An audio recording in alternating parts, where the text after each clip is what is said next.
I want you to hit me as hard as you can.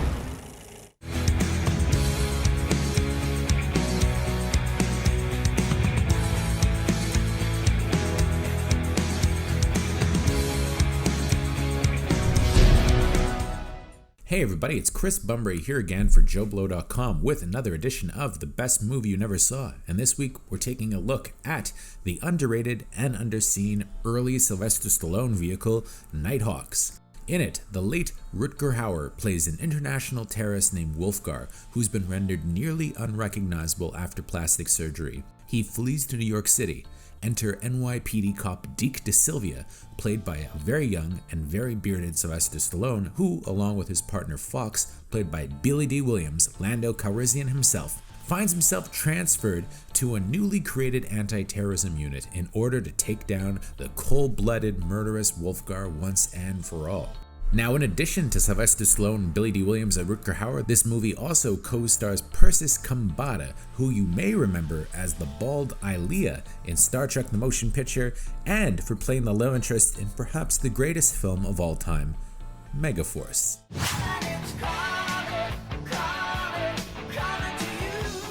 It's directed by Bruce Malmuth, although it was originally started by Gary Nelson, and word has it Sylvester Stallone ghost-directed much of the film himself.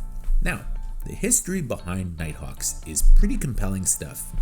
Originally, the film was conceived as a third French Connection sequel, which would have pitted Gene Hackman's Popeye Doyle up against the terrorist modeled on the infamous Carlos the Jackal, while also pairing him with a partner that producers hoped would be played by Richard Pryor, who was making quite a few serious movies back in that era, including Paul Schrader's amazing and underrated Blue Collar. The project went kaput when Hackman decided he had had enough of playing Popeye Doyle and wanted to branch out.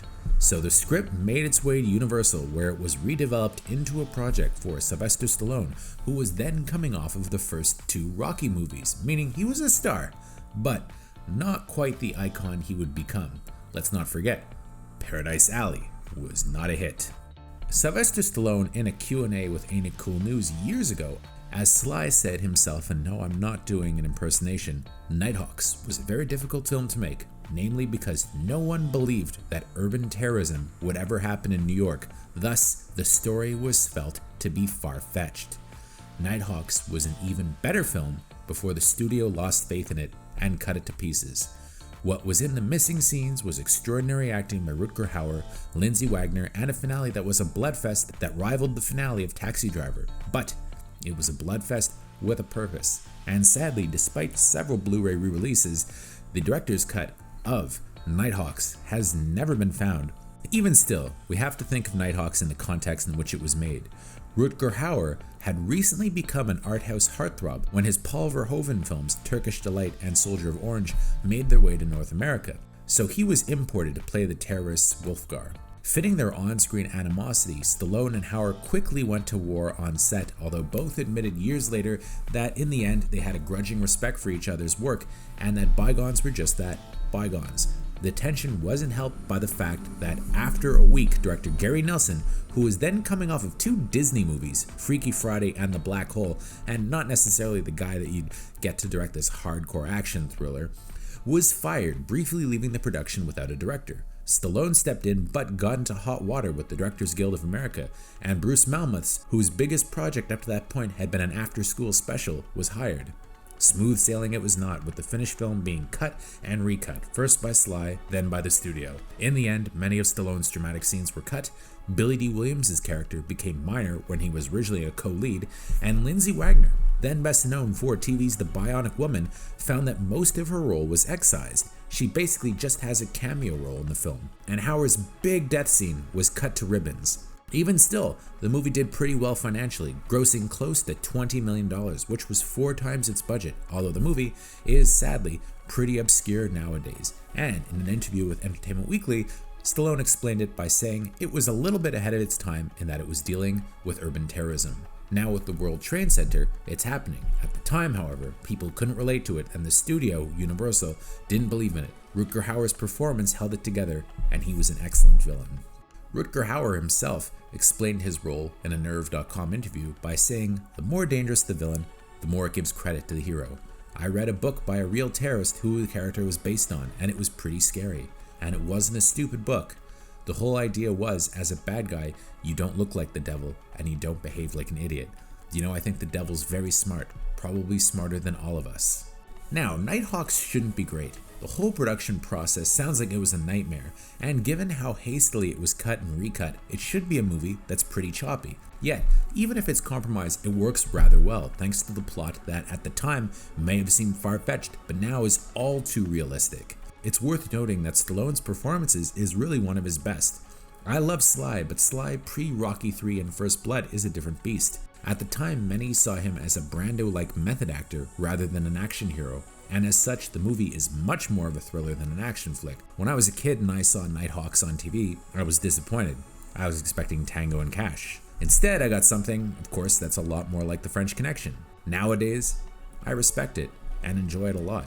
The story and De Silva's horror at Wolfgar's actions are at the forefront, and notably, Sly only kills one person in the film, Wolfgar himself.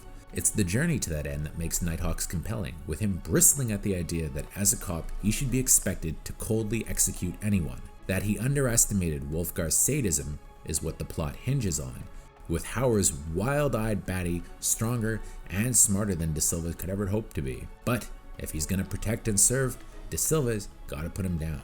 And their good versus evil tango is compelling, and oddly enough, the re-editing which sidelined Williams and Wagner may have actually helped the film in a way, because it makes the film much more about Stallone versus Hauer and a two-hander than an ensemble film, which maybe it was planned to be. It's worth noting that Hauer was at the peak of his abilities here, with Wolfgar magnetic throughout, and it's no wonder he started getting so many offers in the wake of this, with Blade Runner following the next year. The movie also has a cool, grimy, pre-Giuliani NYC vibe, and I'm not sure who should be getting the credit, Nelson, Melmoth, or Sly himself. It feels seedy in that late 70s, early 80s grindhouse way, with nifty character actors like Joe Spinell in the cast, and a funky progressive rock score by Keith Emerson of Emerson, Lake and Palmer. There's nothing quite like Nighthawks, and while it's dated, I have to say, that's kind of part of its charm. Have you ever seen Sylvester Stallone in drag? Especially a fully bearded Sylvester Stallone? Well, if you watch Nighthawks, you'll get your chance, with his character having a very strange habit of dressing up as female decoys, something he does more than once in the film. It's a rather idiosyncratic touch, especially given the Serpico-style beard Stallone is rocking throughout, and I have to say, Sly looks cool in this flick. Now, the best way to see Nighthawks is without a doubt via the recent Shout Factory Blu-ray re-release. All previous DVD versions of the movie are missing music tracks like the Rolling Stones' Brown Sugar, and generally looked pretty bad.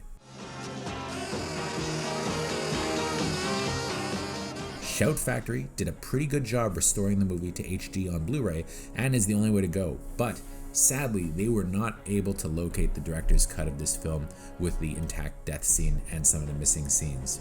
It's too bad because all we really have are still images that suggest what it might have been and an extended version of Keith Emerson's score, which you could find on YouTube. Now, Nighthawks is one that's bound to surprise even the most devoted Sly fans. It falls into a very little examined period in his career, post-Rocky II and pre-Rocky III, where he was struggling to find his footing at the box office and Hollywood hadn't quite figured out what to do with him yet. While movies like Victory arguably miscast him as a soccer-playing goalie, Nighthawks cast him perfectly as this Pacino-style cop. If you've never heard of it, give Nighthawks a try because I think you'll love it. For JoBlo.com, I'm Chris Bauer.